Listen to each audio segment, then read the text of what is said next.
নমস্কার বন্ধুরা, সন্ধ্যা রান্নাঘরে আপনাদের স্বাগত। আবারও চলে এসেছি নতুন একটা রেসিপি নিয়ে। আজ আমি করে দেখাবো লোটে মাছ বা নিয়েরে মাছের ঝুড়ো। এই ঝুড়োটা ভাত দিয়ে রুটি দিয়ে খেতে কিন্তু দারুণ লাগে। এরকম তরকারি যদি ভাতের সাথে থাকে আর কিছু লাগে না। বন্ধুরা, খুব সহজে কিভাবে লটিয়া মাছের ঝুড়ো করবেন আপনারা দেখে নিন। দেখুন বন্ধুরা, এখানে আমি 700 গ্রাম নিয়েরে মাছ নিয়েছি। এই নিয়েরে মাছটা ভালো করে কেটে ধুয়ে নিয়েছি।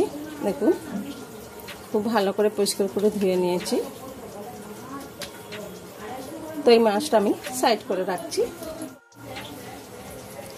দেখুন বন্ধুরা, এখানে আমি নিয়েরে মাছ রান্না করার জন্য এখানে আমি 3টে পেঁয়াজ কেটে নিয়েছি, 2টো টমেটো কেটে নিয়েছি, 6-7টা কাঁচা লঙ্কা চিড়ে নিয়েছি, 1 চামচ আদা রসুন বাটা নিয়েছি। দেখুন বন্ধুরা, এখানে আমি একটা কড়া বসিয়েছি। কড়ার মধ্যে কিছুটা তেল গরম হয়ে গেছে। এবার এই তেলের মধ্যে আমি কেটে রাখা পেঁয়াজটা দিয়ে দিচ্ছি।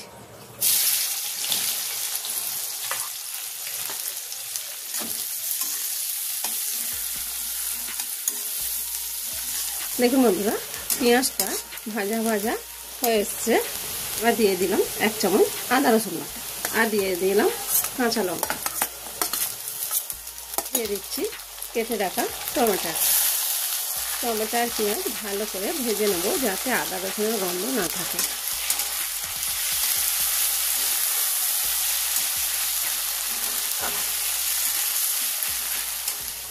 দেখুন বন্ধুরা, আদা রসুন আর টমেটোটা ভালো করে ভাজা হয়ে গেছে। এবার আমি দিয়ে দিচ্ছি 1 চামচ নুন, 1 চামচ হলুদ গুঁড়ো, 1 চামচ লঙ্কা গুঁড়ো, 1 চামচ কাশ্মীরি লাল লঙ্কার গুঁড়ো, দিয়ে দিলাম 1 চামচ ধনে গুঁড়ো, আর দিলাম 1 চামচ জিরে গুঁড়ো, আর দিয়ে দিলাম অল্প একটু জল। এই সব মশলাটা ভালো করে কষে নেব, যাতে মশলার গন্ধ না থাকে।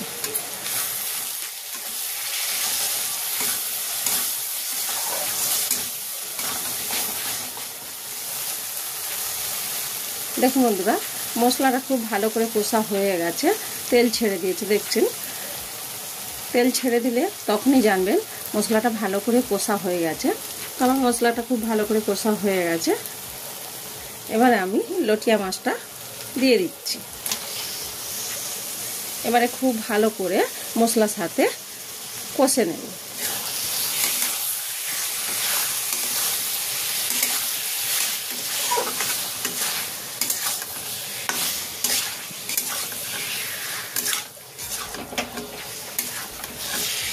তবে এই মাছটাতে জল দিতে লাগবে না, কষতে কষতে জল বেরিয়ে যাবে।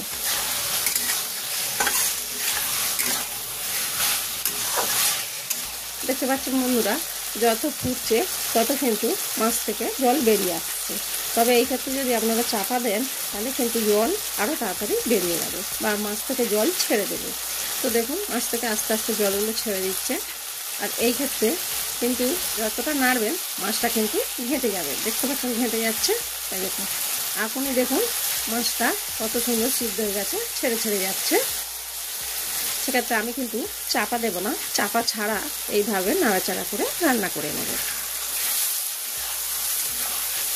তবে এই মাছটা কিন্তু চাপা দিতে লাগে না, যেহেতু আমি ঝুড়ো করব। এই ঝুড়োটা খেতে কিন্তু দারুণ লাগে। আর আপনারা যখনই এই ঝুড়ো মাছটা রান্না করবেন এইভাবে, তখনই কিন্তু একটু মশলাটা বেশি দিতে হবে। আদা রসুন পেঁয়াজ টমেটো এই ভাগটা একটু বেশি দেবেন, তাতে করে খেতে বেশি সুন্দর লাগবে। আর লঙ্কা আপনারা যেরকম খান সেইভাবে মশলাটা দেবেন, কিন্তু আদা রসুন পেঁয়াজ এইগুলো একটু বেশি দেবেন। তো এইভাবে আমি নাড়াচাড়া করে রান্না করে নেব। দেখুন আস্তে আস্তে দেখুন কতটা জল ছেড়ে দিচ্ছে। দেখুন আরও কিন্তু জল বেরোবে। দেখতে পাচ্ছেন বন্ধুরা, কতটা মাছে জল ছেড়ে দিয়েছে। দেখুন এইভাবে মাছ থেকে কিন্তু জল বেরোবেন। আপনারা কিন্তু জল দেবেন না, জল দিলে কিন্তু শুকনো হতে অনেকটা টাইম লেগে যাবে, তাতে করে মাছ একদম ঘেঁটে যাবে। এমনি এই মাছটা ঘেঁটে যাবে, এইসব গোটা গোটা একদম থাকবে না, পুরো মাছটা ঘেঁটে যাবে। তবে এই কাঁটাটা কিন্তু গলায় লাগে না বা গলায় বেঁধে যাওয়ার কোনো ভয় নেই। আপনারা দেখতে পাচ্ছেন আমি কিন্তু একটুও জল দিলাম না। এইভাবে নাড়াচাড়া করে আমি রান্না করে নেব। তবে দেখবেন মাছটা কিন্তু শুকনো হয়ে আসলে তখনই গ্যাসের ওভেনটা কমিয়ে দেবেন, কমিয়ে দিয়ে রান্না করে নেবেন। তাতে করে তলায় লেগে যাবে না আর রান্নাটা খুব ভালোভাবে হবে। আর একটু মাঝে মাঝে নেড়ে দেবেন। নেড়ে মাছটা রান্না হয়ে গেছে। আর দেখুন কত সুন্দর লাগছে দেখুন। এবারে আমি একটু ওপর থেকে গরম মশলা দিয়ে দিচ্ছি। আবারও ভালো করে নাড়াচাড়া করে গরম মশলাটা মিশিয়ে নিচ্ছি।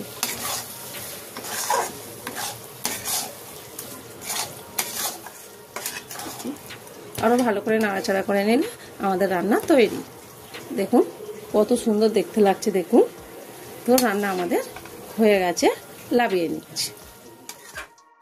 দেখুন বন্ধুরা, লটিয়া মাছের ঝুড়ো তরকারি তৈরি। এই ঝুড়োটা ভাত দিয়ে রুটি দিয়ে খেতে কিন্তু দারুণ লাগে। আর গরম ভাতের সাথে হলে আর কিছু লাগে না। তো এইভাবে আপনারা বাড়িতে বানিয়ে একবার খেয়ে দেখবেন। আর আমার ভিডিও ভালো লাগলে কমেন্টে জানাবেন।